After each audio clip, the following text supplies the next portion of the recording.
Hola a todos, bienvenidos a un nuevo vídeo para mi canal y hoy voy a hablar sobre las revoluciones liberales de 1820, 1830 y 1848.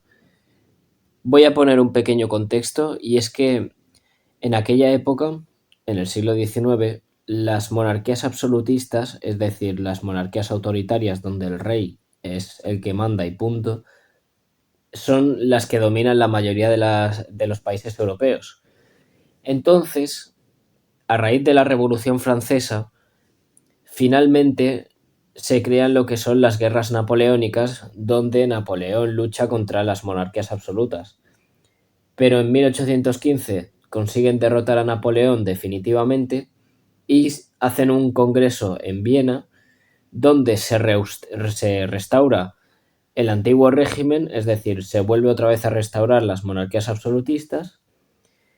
Y luego está Clemens von Metternich, que era el canciller austriaco, que propuso hacer un equilibrio de poderes en Europa, es decir, que ninguna potencia europea tuviera más poder que otra, sino que todas tuvieran el mismo poder, para que no hubieran conflictos.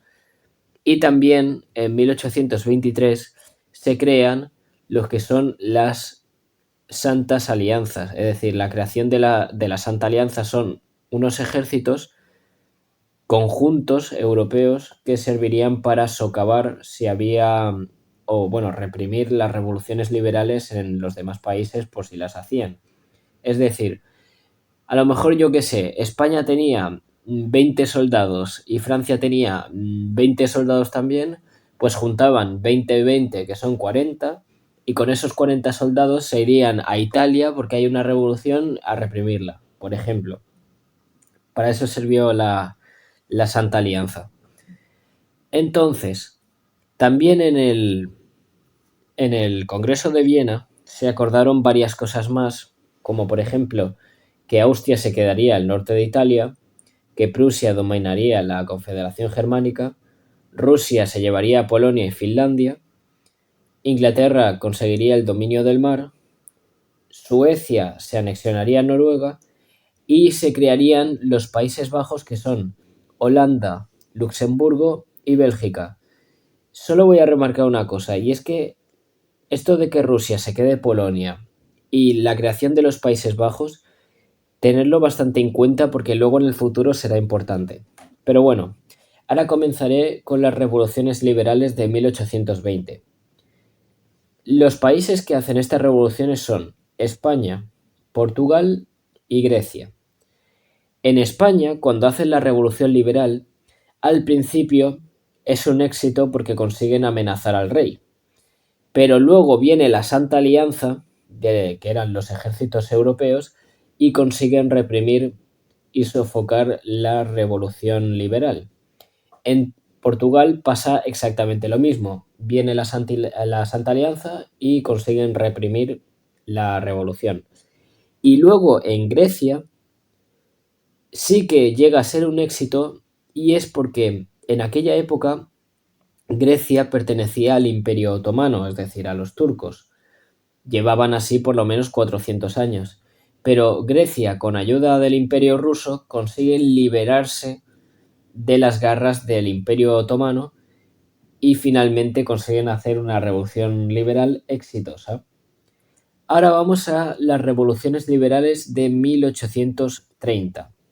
Los países que hacen esta revolución son Francia, Bélgica y Polonia. En Francia, en 1830, hay un rey que es Carlos X,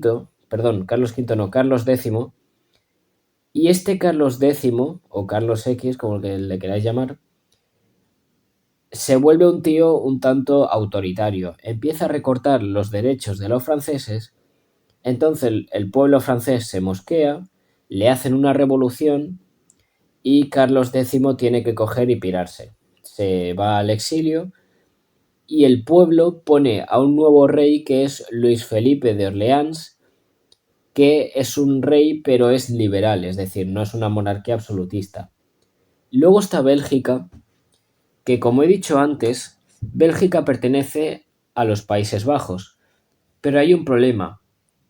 Y es que Bélgica no se siente representada por Holanda, porque básicamente Holanda estaba, como eran un país solo, es decir, Bélgica y Holanda eran un solo país, pero Bélgica no se sentía representada por Holanda porque la mayoría de cargos importantes de los Países Bajos eran personas holandesas, entonces ellos lo que querían era una independencia. Entonces, finalmente, el 4 de octubre de 1831, las potencias europeas le dan el visto bueno, le dicen, vale, te puedes independizar, y entonces Bélgica se independiza tranquilamente. Luego vamos a Polonia, que no corre con la misma suerte que Bélgica, y es que, si me habéis entendido antes, en este Congreso de Viena se dice que Rusia se quedaría con Polonia. Entonces, ahora mismo Polonia es un territorio del Imperio Ruso, pero le pasa exactamente lo mismo que a Bélgica, que no se sienten representados por el Imperio Ruso. Entonces, intentan hacer una revolución liberal. ¿Y qué pasa? Que el Imperio Ruso le manda a su ejército y los masacraron. Masacraron a los polacos y le quitaron toda la poca autonomía que tenían. Por lo tanto, en Polonia fue un rotundo fracaso. Luego vamos a las revoluciones liberales de 1848. Hay dos revoluciones, otra vez en Francia y esta vez en el Imperio Austrohúngaro. Primero vamos a ir con Francia. En Francia, si os acordáis de lo que he dicho antes, está el Luis Felipe de Orleans de rey. Pero ¿qué pasa? Que el gobierno se vuelve otra vez autoritario y por lo tanto las masas vuelven otra vez a liarla, vuelven a hacer otra revolución y llegan al palacio, cosa que Luis Felipe de Orleans no le gusta nada y tiene que escapar. Y ahí es cuando se funda la Segunda República, porque la Primera República Francesa es la de la Revolución. En este caso ahora se funda lo que es la Segunda República. En la Segunda República, los burgueses empezaron a castigar al pueblo y entonces llega al poder Luis Napoleón Bonaparte, que Luis Napoleón Bonaparte creo que es el hijo de Napoleón Bonaparte, y entonces él lo que funda es el Segundo Imperio Francés, porque el primer Imperio Francés es de la época de Napoleón. Y con esto habríamos terminado con Francia.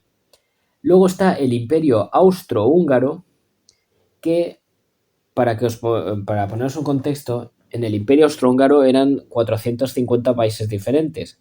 ¿Qué pasa? Que como uno no tenía nada que ver con el otro, empiezan a hacer revoluciones porque quieren ser países independientes. Entonces, consiguen echar al emperador de Austria-Hungría y consiguen echar al Metternich, que era el canciller austriaco, y ponen a un nuevo emperador que es Francisco José I, que consigue acabar con el absolutismo y el feudalismo. Entonces hace una nueva constitución. Y dicho esto, habríamos terminado con las revoluciones liberales de 1820, 1830 y 1848. Espero que os haya gustado y nos vemos otro día. Adiós.